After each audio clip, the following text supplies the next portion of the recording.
खरं तर आज श्रावण मासाचा पहिला दिवस. आपल्या माध्यमातून सर्व जिल्हावासियांना श्रावण मासाच्या शुभेच्छा.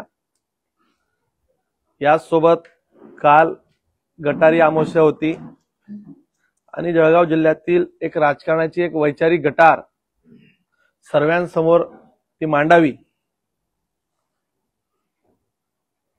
एकनाथ गणपत खडसे ही एक व्यक्ती नसून एक विकृती आहे. वारंवार एखादी गोष्ट खोटं बोलून रेटून सांगायची, या पद्धतीच्या माध्यमातून पक्ष नेतृत्व, आमदार यांना बदनाम करायचं, हा त्यांचा कायमस्वरूपीचा धंदा आहे. ते सगळं मांडण्यासाठी आम्ही इथं सर्वजण एका विचाराने एकत्र आलेलो आहोत. खरं तर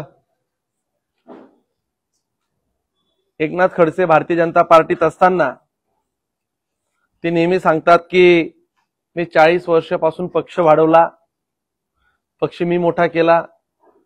मुळात भारतीय जनता पार्टी हा एक विचार आहे. या प्रवाहामध्ये अनेक लोक आलेत, अनेक खडसेंसारखे बाजूला सारलेत. हा विचार कोणीही देशात थांबू शकलं नाही.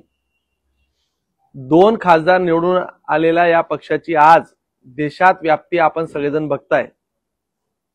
मुळात जर तसं बघितलं,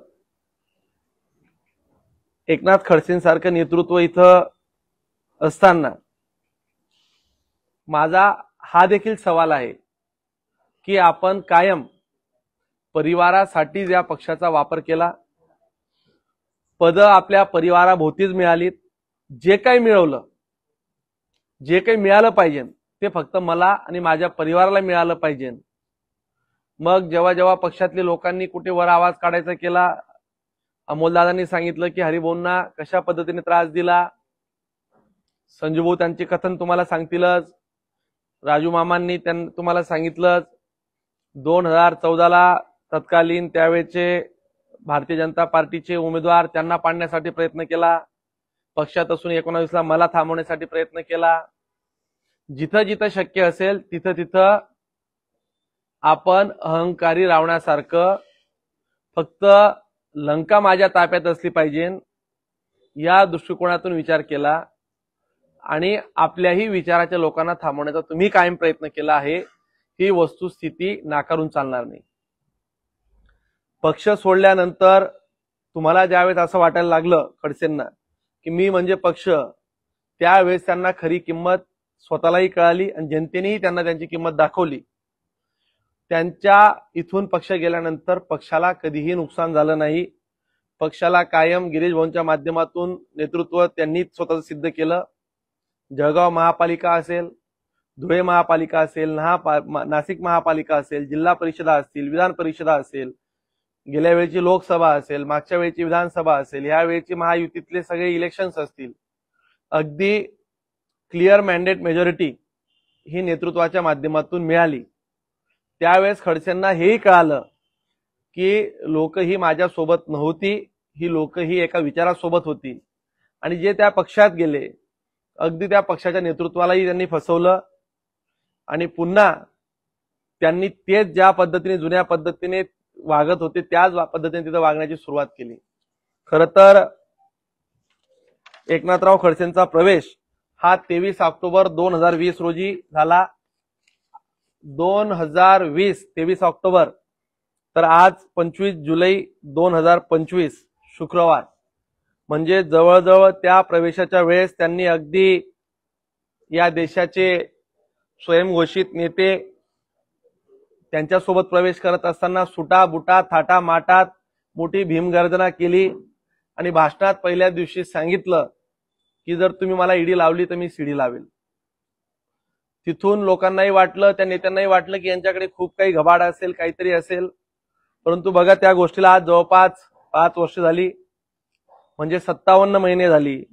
आठवड्यात जर सांगायचं झालं तर 248 आठवडे, 1736 दिवस, 41,664 तास त्या घटनेला झालीत. जवळजवळ 24,99,840 मिनिटं त्यांच्या त्या वल्गणीला झालीत, ना आजवर कुठली सीडी आली ना काही झालं. फक्त त्यांनी काहीतरी सांगायचं आणि अगदी धादांत खोटं बोलायचं. ज्या वेळेस त्यांना पत्रकारांनी विचारलं की साहेब ती सीडी कुठे, योग्य आल्यावर दाखवेल. माझं आपल्या सगळ्या पत्रकार बांधवांना विनंती आहे, राजकारण निश्चित त्यांनी केलं पाहिजे, ज्यांनी ज्यांना करायचं राजकारण केलं पाहिजे, परंतु राजकारणाची एक गरिमा सांभाळली पाहिजे. त्या प्रफुल्ल लोढांच्या संदर्भात त्यांनी सांगितलं की त्यांनी मला अशा पद्धतीने सांगितलं की माझ्या गाडीमध्ये बसून त्यांनी मला गुलाबी गोष्टी सांगितल्या. आपण कालच म्हटलात की आता तुमचं गुलाबी गोष्टी करण्याचं वय नाही, कदाचित ऐकण्याचं वय असेल, पण आपण त्या लोढाच्या संदर्भात तो व्हिडिओ मी तुम्हाला सगळ्यांना देतो.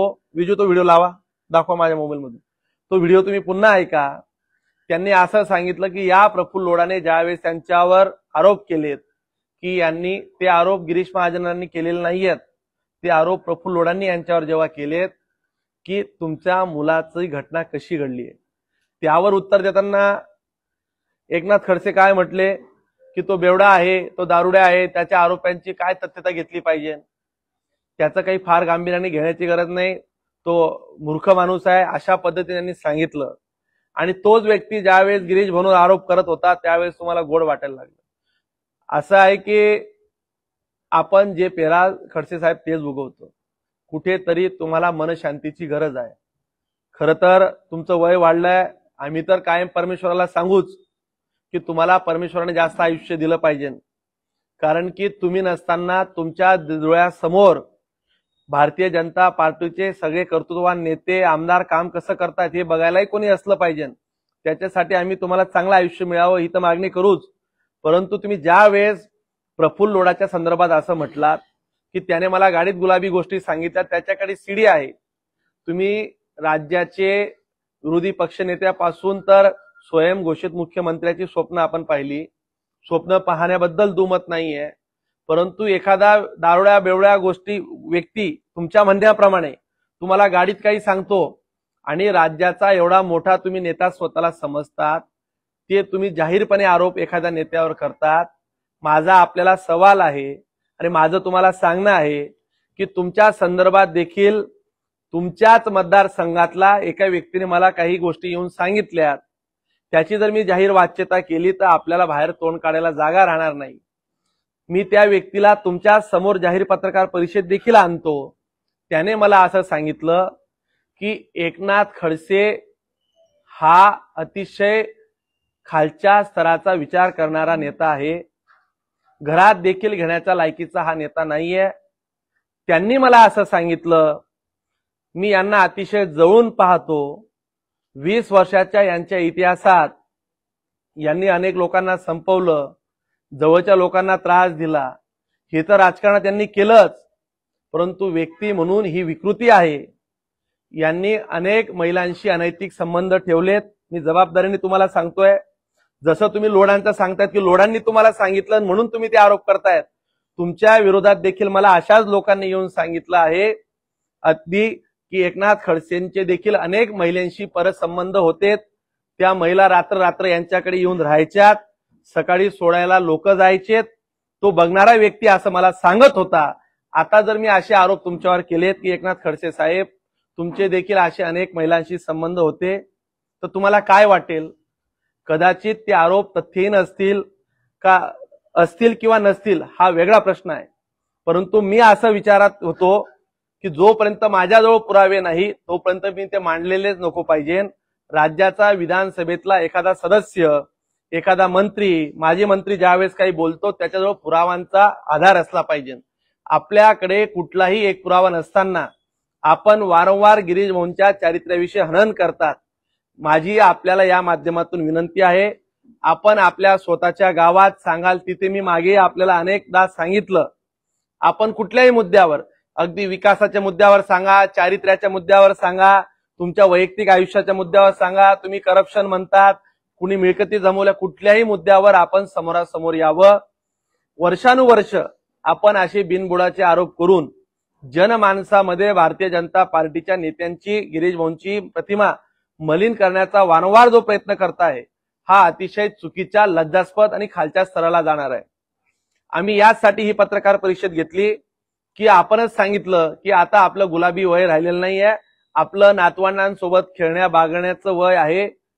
कदाचित तुम्ही ते गोष्टी विसरला असाल, परंतु तरी देखील वयाच्या उत्तरार्धात आपण काय वागावं, कसं वागावं, कुठे काय बोलावं याचं तारतम्य तुम्हाला असलं पाहिजे होतं. परंतु अनेक आपल्याला आजारांच्या व्याधी असल्यामुळे, आपण अनेक प्रकारचे मेडिसिन घेत असल्यामुळे कदाचित आपला मनावरचा ताबा सुटत असेल असं आम्ही आता गृहीत समजायला लागलो आहे. परंतु आपल्याला या माध्यमातून आज शेवटची विनंती आहे, आम्ही जरी वयाने लहान असलो परंतु आम्हाला सुसंस्कृतपणा हा आमच्या परिवाराने शिकवला आहे, आमच्या पार्टीने आम्हाला शिकवला आहे.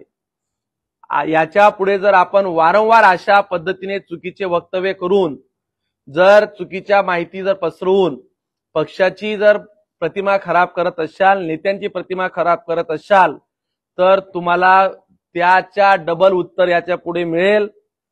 तुमचे किस्से, तुम्ही काय लोकांना किस्से सांगता, तुमचे किस्से तुमच्या इथं येऊन, मुक्ताई नगरामध्ये येऊन लोकांनी सगळे किस्से तुमच्याविषयी, तुमच्या परिवाराविषयी सगळ्यांना सगळे किस्से माहिती आहेत. त्याच्यामुळे त्याची बोलायला आम्हाला भाग पाडू नका. जर तुम्ही बिना पुराव्यांच्या आधारे बोलत असाल तर तशाच पद्धतीने बिना पुराव्यांच्या आधारे आम्ही देखील तुमच्या इथं, हा मला असं सांगत होता, त्या माणसाला सोबत घेऊन तिथं आम्ही आता तुमचे किस्से सांगायला सुरुवात करू. माझी या माध्यमातून आपल्याला विनंती आहे, आपल्याला सांगणं आहे, वयाने जरी लहान असलो तरी मी तुम्हाला सांगतो की तुम्ही कुठेतरी सुधरावं आणि आपण जे आरोप करताय त्या आरोपांचे पुरावे द्यावे. तुम्हाला कोणी एवढ्या दिवसापासून थांबवलं? तुम्ही आज 5 वर्षापासून सीडी लावताय. जर तुम्ही तुमच्या आईचं दूध प्यालं असाल, ती सीडी जनतेला दाखवावी. तुमच्याकडे कुठलेही हनी ट्रॅपचे पुरावे असतील तर ते दाखवावे.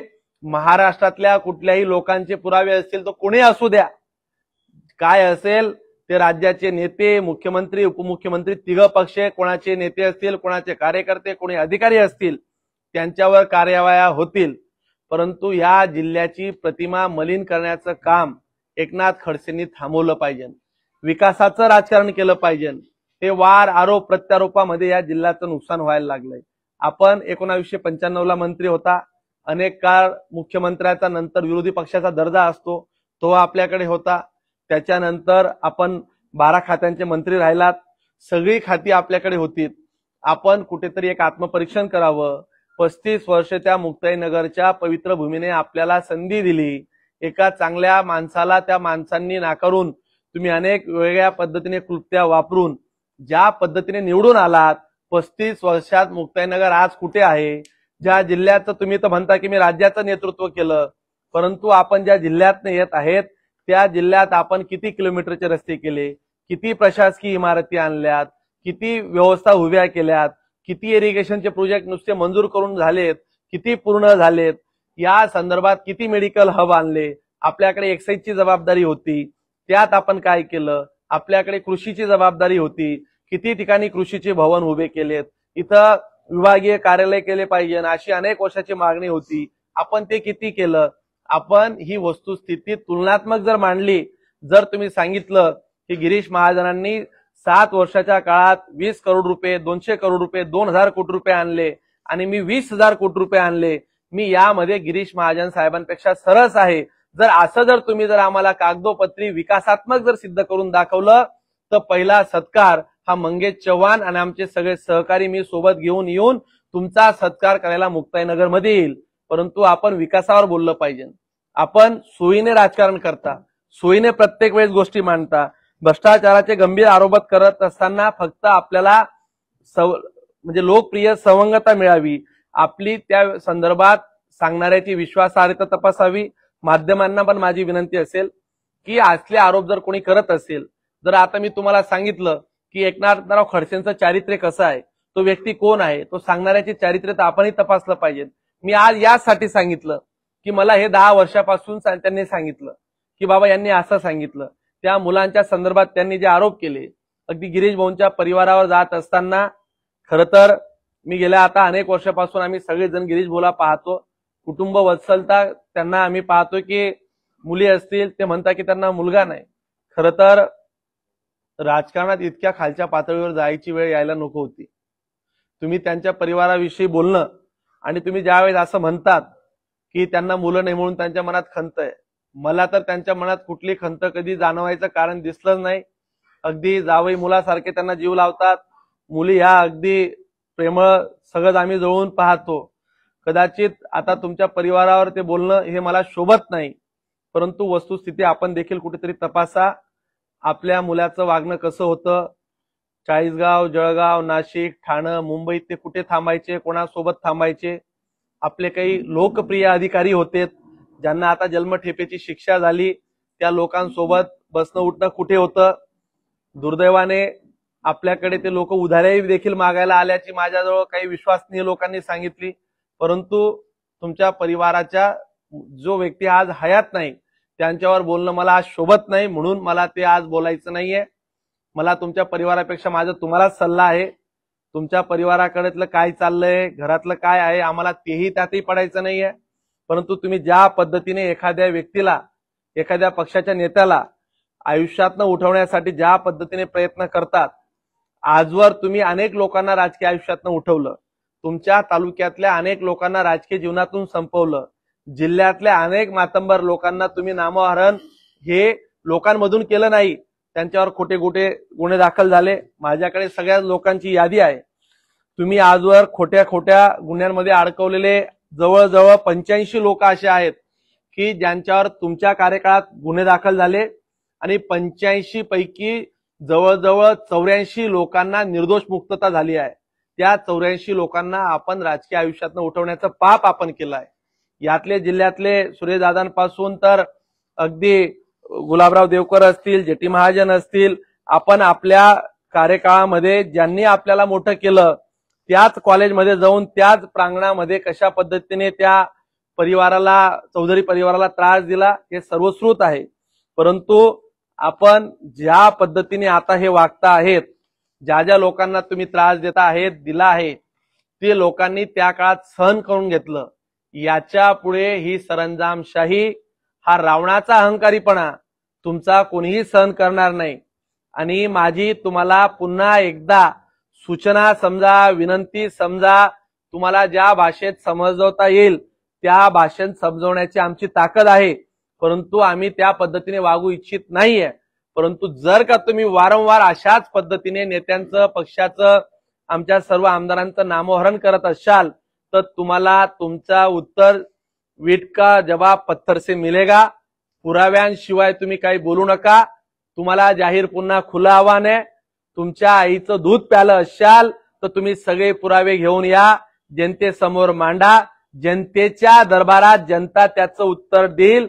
आपण परस्पर असे आरोप करू नका, एवढीच आपली या माध्यमातून विनंती.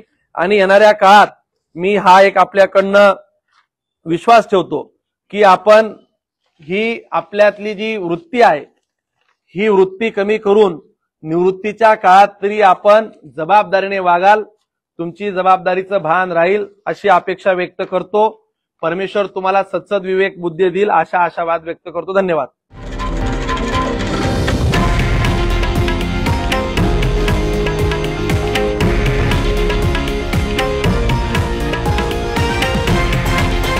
हे आहे देशातील नंबर 1 न्यूज नेटवर्क आणि आपण पाहत आहात TV9 मराठी, एकमेव.